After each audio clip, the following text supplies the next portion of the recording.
belajar di Google. Alkitab yang kita harus pelajari, jangan di Google. Karena di Google itu kontroversi, bukan berarti saya tidak pernah menyelidiki. Bahkan kalau di Google, kalau yang nama Yahweh itu, kalau kita search Yahweh setan, muncul pengajaran Yahweh setan. Yahweh dewa, muncul pengajaran Yahweh dewa. Kalau mereka search Yahweh Tuhan, nggak muncul pengajaran itu, Yahweh Tuhan. Jadi mana yang apa?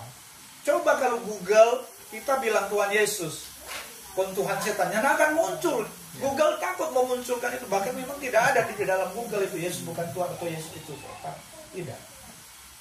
Nah itu sebabnya sumber utama yang kita pelajari tentang Allah yang kita sembah, tentang mengenal siapa Yesus itu di Alkitab. Banyak kan mengandalkan karena di Alkitab itu ada DP kamus. Itu Yahweh salinan dari nama Tuhan dan Allah. Tapi saya tahu segara itu kenapa Lai dah taruh di situ. Karena ada yang menyusup di Lai untuk mau ganti Tuhan yang ada di dalam Alkitab, ganti Yahweh. Tetapi Lai tidak setuju. Sehingga karena Lai tidak mau berdebat lebih, Lai hanya bilang kecuali taruh di kamus.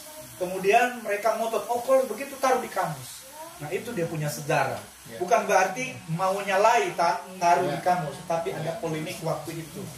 Karena waktu itu saya kerjasama dengan Lai Manado. Jadi banyak sekali saya cari informasi.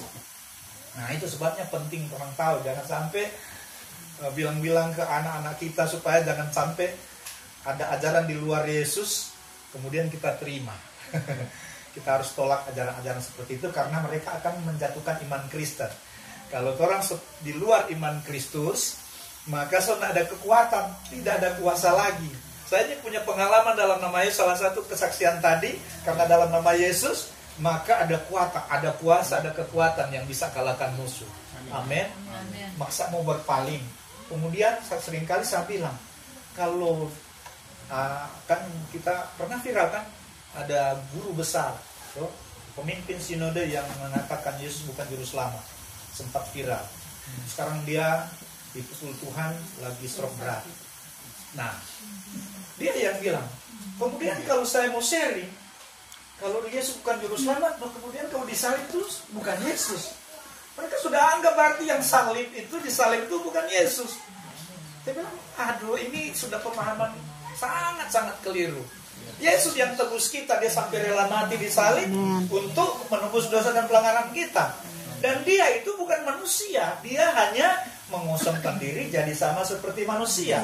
Karena sesungguhnya dia Allah yang hidup, Allah yang maha kuasa, pencipta langit bumi dan segala isinya. 5 kitab Musa itu, Musa tulis tentang Yesus, Yohanes 5 ayat 46. Yesus sendiri bilang ke orang Yahudi, jika kamu percaya kepada Musa, tentu kamu percaya kepadaku. Karena Musa telah menulis tentang aku. Pada mulanya Allah menciptakan langit dan bumi, sampai cipta Yesus yang menciptakan. Tetapi kalau ayat-ayat itu kita kasih, orang-orang yang sekte ini, mereka sebenarnya Kristen.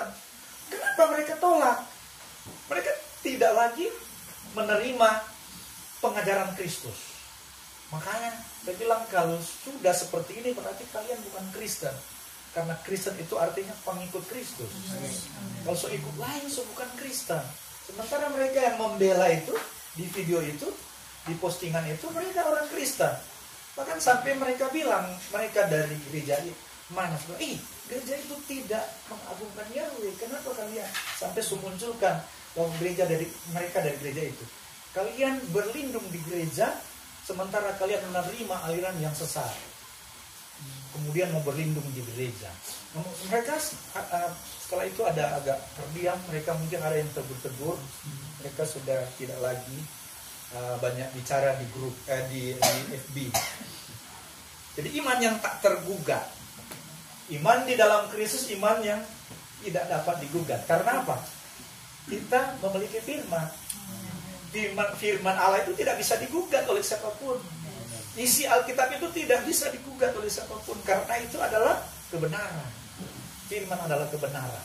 Makanya kalau ada yang gugat-gugat, mau berdalil, nah itu datangnya dari si iblis. Langsung ketahuan sumbernya dari iblis. Jadi tidak tergugat ketika kita mempertahankan iman di dalam Kristus, Galatia 5 ayat 1 berkata begini, supaya kita sungguh-sungguh merdeka, Kristus telah memerdekakan kita. Karena itu berdirilah teguh dan jangan mau lagi dikenakan hukum perhambaan.